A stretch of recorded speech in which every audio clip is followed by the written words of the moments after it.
Me llamo Carolina Grelé.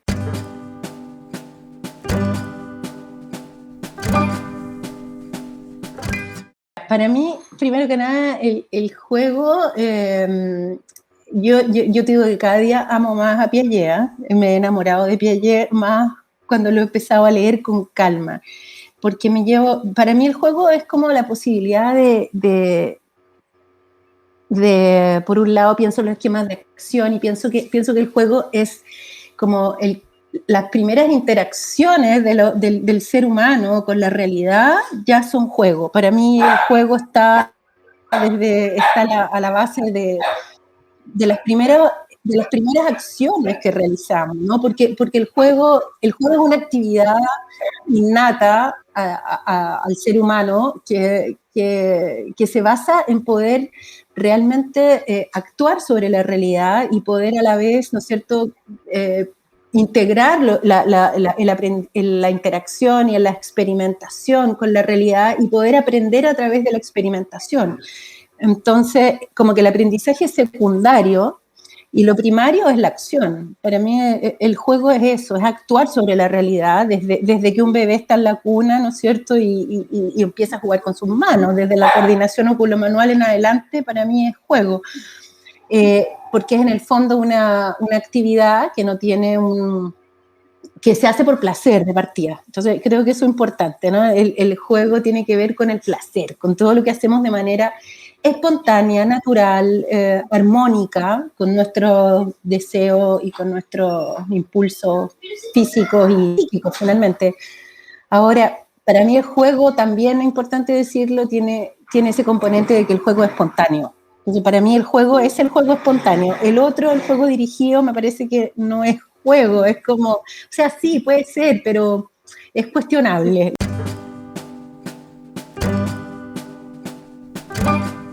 El juego espontáneo, mira, el juego espontáneo, primero que nada, creo que es un juego que tiene que ver con como te decía recién, ¿no?, con el placer. Es algo que nace naturalmente dentro del alma, es una acción que viene del interior de nosotros y que finalmente no tiene que ver mucho, pienso yo, con el deseo del otro, sino que tiene que ver con el deseo propio. Eso es como lo primero, ¿no? A diferencia del juego dirigido, que de alguna manera tiene que ver con el otro, tiene que ver con lo que los demás de alguna manera esperan.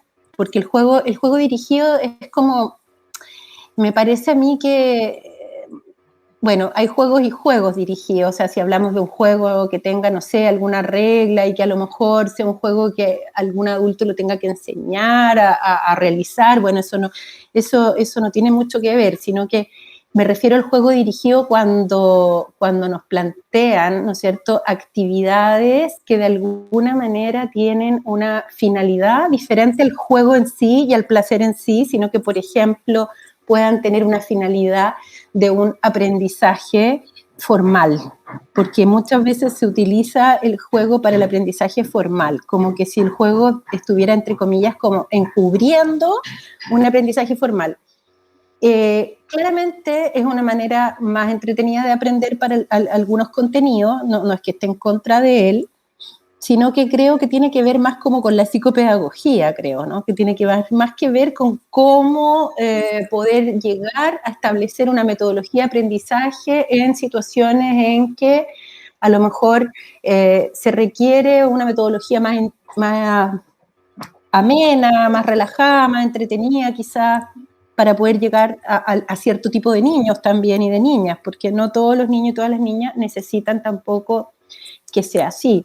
Creo yo que la diferencia con el juego espontáneo es que nace del niño, de la niña. En cambio el otro juego es más, tiene más que ver con un deseo del adulto.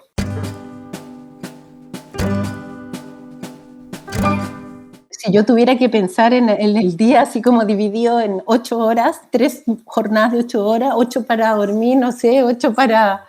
Yo creo que Es que no creo que, yo creo que el juego en la primera infancia debiese ser como que todo el día, ¿no? O sea, me refiero cuando los niños están despiertos, los niños deberían estar jugando, no pienso que tengan que hacer otra cosa que más que jugar. Eh, Mira, yo en eso soy un poco radical, debo reconocerlo, como que yo considero que, honestamente, considero que los aprendizajes formales tienen mucho tiempo en la vida para ser desarrollados. O sea, que aprendamos a leer, a escribir, matemáticas, qué sé yo, ciencia, historia. Para eso creo que tenemos mucho tiempo en la vida y no acaba, porque uno puede estudiar siempre y aprender. Pero sí, el tiempo del juego durante los primeros 7 años a mí me parece que es sagrado. O sea, me parece que al menos durante los primeros 7 años los niños deberían solo jugar. Desde el primer momento, volviendo a citar a Piaget, cuando uno es bebé y comienza con sus primeros esquemas de acción, con sus primeras interacciones, ¿no es cierto?, con la realidad, yo creo que a través del juego lo que está sucediendo ahí es que se empieza a desarrollar el pensamiento. Por lo tanto, lo primero que creo que aporta el juego es al desarrollo del pensamiento, porque va entregando el juego este recorrido, ¿no? Este recorrido, como dice Bernard, que lo dice también, ¿no? Del placer de actuar, el placer de pensar, yo creo que eso es una máxima, porque para poder realmente sentir placer de pensar, primero tenemos que haber interactuado con la realidad. Tenemos que haber sentido ese placer por experimentar, por descubrir, por movernos, por actuar sobre la realidad. Entonces, el juego es la actividad primordial, el juego espontáneo, es la actividad primordial del desarrollo del pensamiento, finalmente, ¿no? Entonces, y del desarrollo psicomotor, porque cuando hablamos, ¿no es cierto?, de desarrollo psicomotor, estamos hablando del cuerpo como una totalidad, no este cuerpo que nos enseñaron dividido, ¿no? Como cuerpo-mente, sino que este cuerpo completo. Por lo tanto, que lo que el juego es lo que permite que el desarrollo psicomotor pueda producirse. Porque de qué otra manera. Además, las ventajas del juego son infinitas, porque también podemos hablar de todo lo que tiene que ver con el desarrollo, volviendo al tema psicomotor, ¿no? Desde el desarrollo, ¿no es cierto?, de la lateralidad, del esquema corporal, de las praxias, el equilibrio. Entonces, al final, son nuestras herramientas básicas en la vida las que desarrollamos a partir del juego.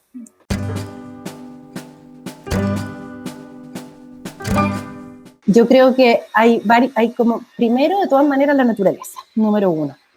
O sea, no me puedo imaginar mejor escenario que ese. Ese es el que nos dieron aquí de regalo en este planeta. Entonces, es como, pues ahí está todo. No, ahí no necesitamos nada. En la naturaleza tenemos todo, tenemos los árboles, tenemos la tierra, el agua, tenemos todos los elementos naturales para poder explorar y para poder actuar y para poder crear. O sea, ahí está todo. Luego de la naturaleza, si tuviéramos que pensar, que ya eso me parece que es suficiente, pero si tuviéramos que pensar a lo mejor, por ejemplo, en un entorno artificial, entre comillas, que tuviéramos que crearlo, yo creo que la sala de psicomotricidad, yo la encuentro que es realmente mágica. O sea, creo que es un espacio mágico porque es un espacio súper protegido, primero que nada, es un espacio que sostiene, que contiene, que por lo tanto te lleva también a emociones muy primarias. Entonces es un lugar que de alguna manera reproduce un poco la sensación de útero, ¿no? De estar en el vientre materno, de estar acogido, sostenido, en el cual tú puedes actuar sobre la realidad, moverte, experimentar y en un entorno seguro. Esa es la clave. Entonces, finalmente es un espacio donde ocurre esto mismo, de alguna manera, de este recorrido madurativo que sucede en la naturaleza también. Entonces, esos dos espacios para mí son los espacios privilegiados. Bueno, y el tercer espacio sería ya, que ya es como, creo yo que es el espacio que se da en la relación con la familia. O sea, que creo que también el espacio del juego en el hogar es un espacio que hay que relevar, porque siento que no se habla mucho de eso, ¿eh? Tengo como la impresión, ¿no? Como que no se habla de qué es lo que pasa en los hogares, pero también siento que con muy pocos elementos pueden suceder experiencias maravillosas para los niños y para los padres, para las familias en el hogar.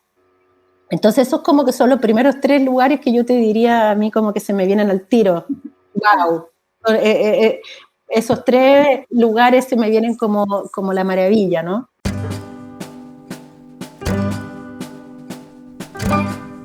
Oye, eso me encantó la idea, la encuentro genial tu idea. Sí, una idea, la idea de que hubiera permiso para jugar, ¿no? Me encantaría que hubiera como un permiso para que los niños puedan ir al parque, para que los niños puedan estar arriba de los árboles, volver a la naturaleza. Me parece súper tonto que hayan apertura de lugares espantosos como, no sé, un mall, ponle tú, pero que hay parques. Yo he visto por ahí que el aforo es como de, no sé, 5 personas a un parque de no sé cuántos kilómetros. Me parece que debiese, sí, ese es un tema que de todas maneras debiese pensarse, porque las consecuencias, como tú me preguntas, las consecuencias de este momento del encierro creo que son muy graves. O sea, primero que nada, lo que me parece grave es el exceso de virtualidad.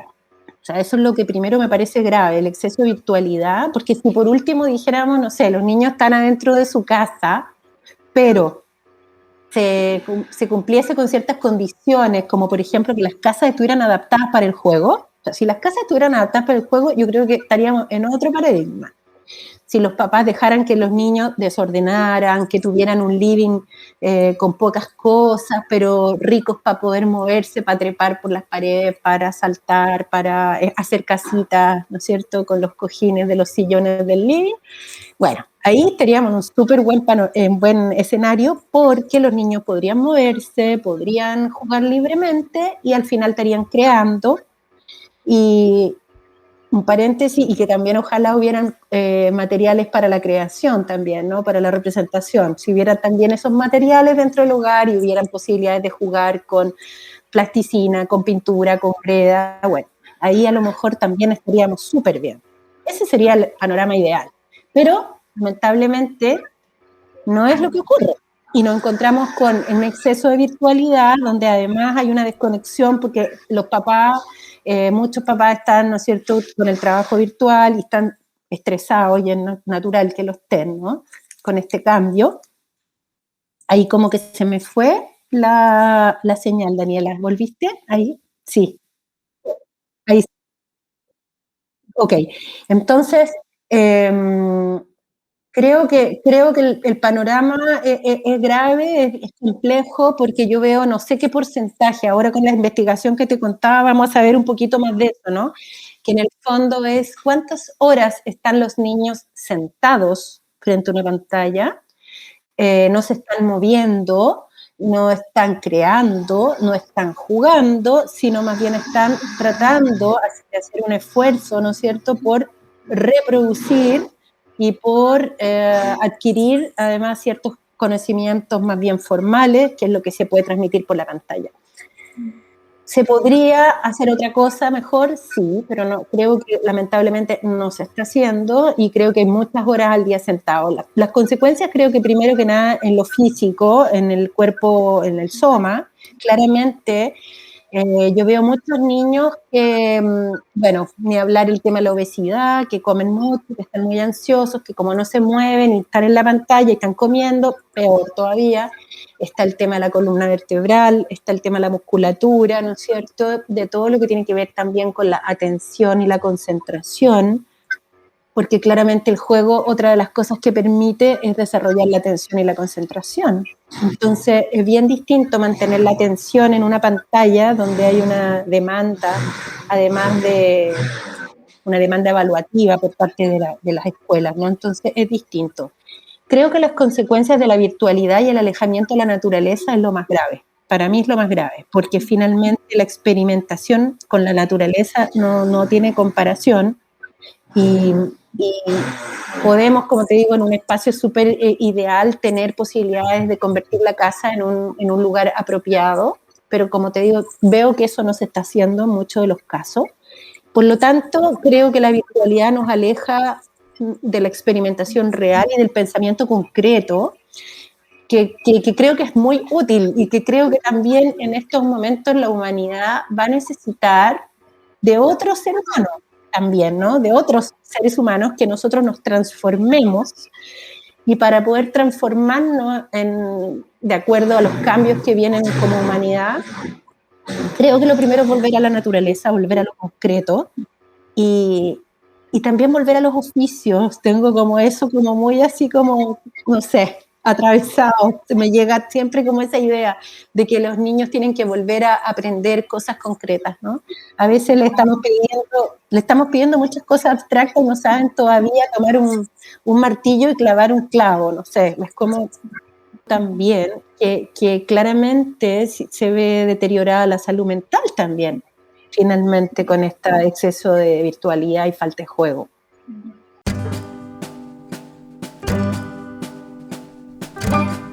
Tengo la suerte, el privilegio de trabajar.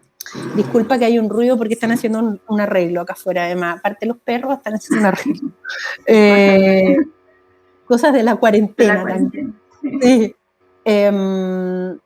Tengo el privilegio, porque te juro que siento que es realmente una cosa divina estar ahí, de trabajar en la Universidad de Chile, primero que nada en pregrado, con las estudiantes de educación parvularia de segundo año, que para mí ha sido, ¿cómo te puedo explicarlo? Enriquecedor, porque primero trabajar en segundo año ya me parece que es maravilloso, porque es empezar a plantear desde el principio, ¿no es cierto?, de la formación de una educadora, de un educador, la relevancia del juego, del movimiento y del desarrollo psicomotor.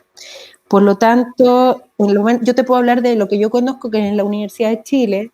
En la Universidad de Chile nosotros tenemos en la malla este curso que es el de Saberes Pedagógicos de la Psicomotricidad, primer ciclo, un semestre, y luego Saberes Pedagógicos de la Psicomotricidad, segundo ciclo, otro semestre más, por lo tanto de los 0 a los 3 años y de los 3 a los 6. O sea que entre los 0 y los 6, empezamos ahora, por ejemplo, el primer semestre con todo el tema de los organizadores del desarrollo psicomotor, el juego, toda la teoría en el fondo de lo que está sucediendo con el pensamiento en esta etapa, y claramente la idea es empezar a transmitirle a los futuros educadores la relevancia que tiene la observación, ¿no es cierto?, del juego, la observación del movimiento, y de alguna manera también lo que es el protagonismo de los niños, porque claramente ahí hay un paradigma diferente, ¿no? Desde la psicomotricidad, y claramente nosotros estamos en otro paradigma, no estamos en el paradigma, ¿no es cierto?, del éxito, la competencia y de los niños dependientes, sino que estamos en el paradigma de los niños autónomos, las niñas y niños capaces de expresarse, de comunicarse libremente, de crear, comunicativos, seguros de sí mismos. Por lo tanto, es otro paradigma, y por eso te digo que tengo la suerte, porque ha sido muy enriquecedor ver ese diálogo que se va produciendo con la realidad, porque las estudiantes van poniendo de alguna manera en práctica todos estos conocimientos y se van dando cuenta cómo los niños que no juegan, los niños que no se mueven, los niños que los ponen desde muy chiquititos en postura, que no pueden realmente realizar de manera autónoma, y muchos detalles más de los primeros 3 años, que los niños, las estudiantes se dan cuenta cómo los niños y las niñas están sufriendo las consecuencias de un sistema educativo que lamentablemente tiene impactos muy negativos en el cuerpo. Entonces, eso es lo que sucede en el primer semestre, y luego trabajamos en el segundo semestre, ya de los 3 a los 6, entramos más en lo que es la práctica psicomotriz y podemos ver un poco más los principios de la práctica couturier y empezar también, que es otro tema, a descubrir todas estas prácticas diferentes, ¿no? Todas estas, lo que es la educación no formal, todo lo que son estas pedagogías en el bosque maravillosas y bueno, esos son temas también que vemos en el pregrado. Y lo otro que también estamos haciendo es un electivo en este momento sobre juego y ludotecas, que ha sido un éxito en el sentido que se matricularon muchos estudiantes de otras carreras también, que siempre me piden de antropología, sociología, psicología, estudiantes que vienen de otros países también y que quieren aprender más de temáticas ligadas al cuerpo. Así que eso es lo que sucede en la formación en pregrado. Y ahí empiezan como ya a abrirse al tema del juego libre, no dirigido.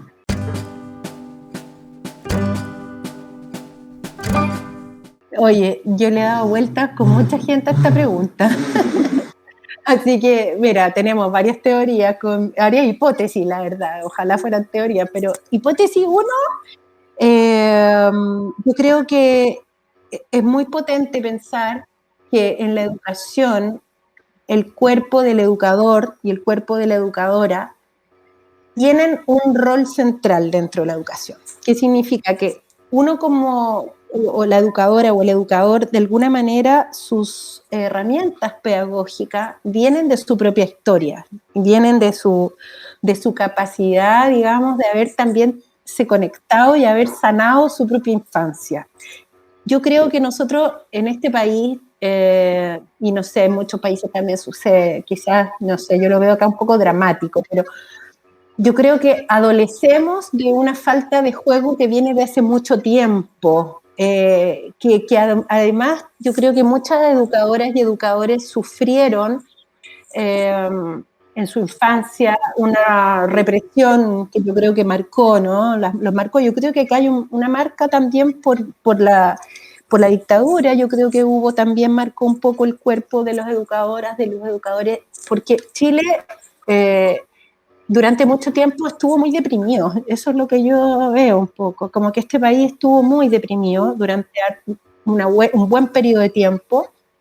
Y de alguna manera creo que eso influyó en las infancias y eso influyó en la transmisión luego del placer de jugar a los otros niños, ¿no? Que los propios educadores puedan transmitir ese placer porque no lo han vivido, siento, muchos de ellos. Eso es lo que es un poco dramático, mi percepción es un poco dramática, pero esa es una conclusión que he llegado, y es que hemos llegado con varias personas que al final uno transmite lo que uno tiene. Como educador, si uno ha sentido el placer de jugar y uno lo tiene como ahí presente, claramente uno lo va a transmitir. Pero si no ha sentido ese placer o tuvo una infancia más difícil o dolorosa, le va a costar más conectarse. Siento que finalmente esa es una hipótesis que tenemos porque es la razón, pero en el fondo lo que te quiero decir es que creo que hace falta un mayor trabajo personal de parte de las educadoras y los educadores en formación por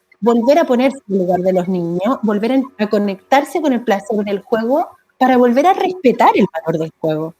Porque si nosotros realmente nos pudiéramos poner en el lugar de los niños y empatizar completamente, o sea, no cabría duda de la relevancia del juego. Creo que no podría haber nada que nos pudiera contagiar más y nos pudiera hacer más feliz que estar jugando como un niño y una niña nuevamente. O sea, no creo que hubiera algo que nos pudiera hacer más felices. Como eso no ocurre, creo que cuesta, por un lado. Ahora, el sistema en el cual estamos, en el sistema económico en el cual estamos, claramente tampoco le interesa mucho y ni promueve mucho a los niños creativos, sujetos de acción, protagonistas de su desarrollo, sino más bien, lamentablemente, estamos en un sistema económico que lo que pretende también, claramente, es que las personas sean poco creativas o que sean más bien reproductivas o que sean mano de obra. Entonces, el tema del juego, al contrario, lo que promueve son valores de un ser libre, creativo. Entonces, finalmente es un tema también de los valores que se promueven y que se valoran dentro de nuestra cultura. Entonces, estamos en una cultura que valora la competencia, valora las destrezas para poder ganar al otro y competir. Entonces, dentro de ese enfoque de competencia, el juego es como pérdida de tiempo. Ahí yo creo que calza esa idea eh, tan no sé, pues, cómo decirlo, ¿no? Que no tiene calificativo, esa idea tan vacía de que no tiene sustento, de que es una pérdida de tiempo, porque el tiempo es dinero. Entonces, claramente, si no estás en ese paradigma, es como que estás fuera. Entonces, yo creo que tiene que ver con un paradigma finalmente económico, sociocultural, y que también, como te digo, tiene que ver con esta formación personal, que esas dos cosas me importan mucho. Que creo que hay un trabajo por hacer con las educadoras y los educadores, ¿no? Y es como la reconexión con la propia infancia y con el placer. Y que si yo no pude jugar, bueno, juguemos ahora, pongámonos al día, pero reconectémonos. Eso es algo que yo he visto harto y que me da mucha tristeza. Y ahí hay una cosa que quiero agregar respecto a esto mismo, que estaba pensando que justo me di una clase sobre este tema ahora el miércoles, que cuando nosotros hablamos del orden simbólico, de finalmente qué es lo que se privilegia en la crianza en estos momentos, ¿no? Y lo que se privilegia en la educación, tiene mucho que ver con un modelo que ha permeado mucho la primera infancia, que tiene que ver con el modelo de la estimulación temprana, que creo que ha sido un modelo muy nocivo, porque creo que ha sido un modelo que no se reconoce sus orígenes, pues, como que es un modelo que se ha implantado, que se ha copiado y que finalmente tiene que ver con un origen que venía de la rehabilitación, venía ¿no es cierto?, traía un origen que es como estimulemos porque hay un déficit, estimulemos, ¿no es cierto?, cuando nos encontramos con una deficiencia, con un hándicap del desarrollo porque hay algún problema en el nacimiento, que hubo algún accidente, ¿no es cierto?, en el desarrollo, perfecto, estimulemos entonces, pero como se han tomado los principios de la estimulación temprana y se han llevado hacia la atención temprana, o sea, no a la atención, se ha llevado a la educación temprana,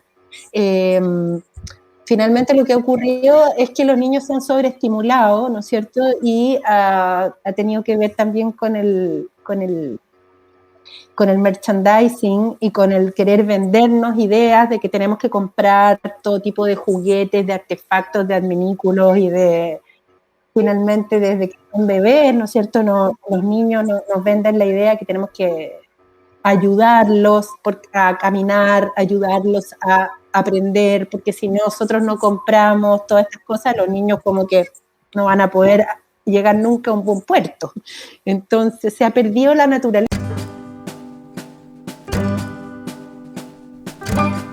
Lo que pasa es que, bueno, primero que nada, creo que el hecho de que estén todavía divididos el cuerpo y la mente ya es un problema, porque vamos a un tiempo ya muy pasado donde se dividió, ¿no es cierto?, como que iban por un lado una cosa y la otra, ¿no? Y al final, primero yo partiría por pensar que hay que primero unirlos, ¿no? Unirlos y darse cuenta que el desarrollo es uno. Entonces, no es el desarrollo como que cognitivo y que por otro lado va como el afectivo y por otro lado como el motor, que siempre están separados. A mí me da mucha como, me asombra, yo encuentro que ahí ya estamos como con problemas, pero creo que claramente en esta división arbitraria, asimismo como está dividido arbitrariamente también están divididos los tiempos. Se le atribuye mayor relevancia a lo cognitivo y finalmente lo que o sea, una relevancia enorme, al contrario, ¿no es cierto?, de lo corporal, y lo que se está logrando con eso es finalmente enfermar al cuerpo, es tener un cuerpo que está alienado, que está desvalorizado y que está como subyugado, o sea, como que el cuerpo se ha subyugado a la mente, como que la mente domina todo y, y claramente eso está totalmente desbalanceado. O sea, yo partiría por pensar que son, que son dos caras de la misma moneda nomás, y que cuando una se desarrolla la otra, o sea, que van de la mano, son un diálogo, nosotros somos un cuerpo, no es que tenemos un cuerpo y que va por un lado el cuerpo y por ahí la mente, sino que somos un cuerpo, por lo tanto, la manera de enfocar la pedagogía y el quehacer de los niños debiese estar ligado a eh, cómo generar espacios, condiciones para que los niños puedan desarrollarse de una manera íntegra y no separada. Por lo tanto, en el juego, en un juego que involucre la acción, un juego espontáneo, libre, ocurren las dos cosas al mismo tiempo, no están separadas, porque la naturaleza no está separada. Entonces, cuando un niño está jugando, no sé, por arriba de un árbol, está aprendiendo equilibrio, pero también está midiendo distancia y también está aprendiendo de la medición y está aprendiendo matemáticas, está aprendiendo igual lo tridimensional y lo está aprendiendo. Entonces, al final, los otros conocimientos, los formales, son como de alguna manera ponerle palabras, ponerle más contenido y más elaboración a algo que se ha vivido en el cuerpo.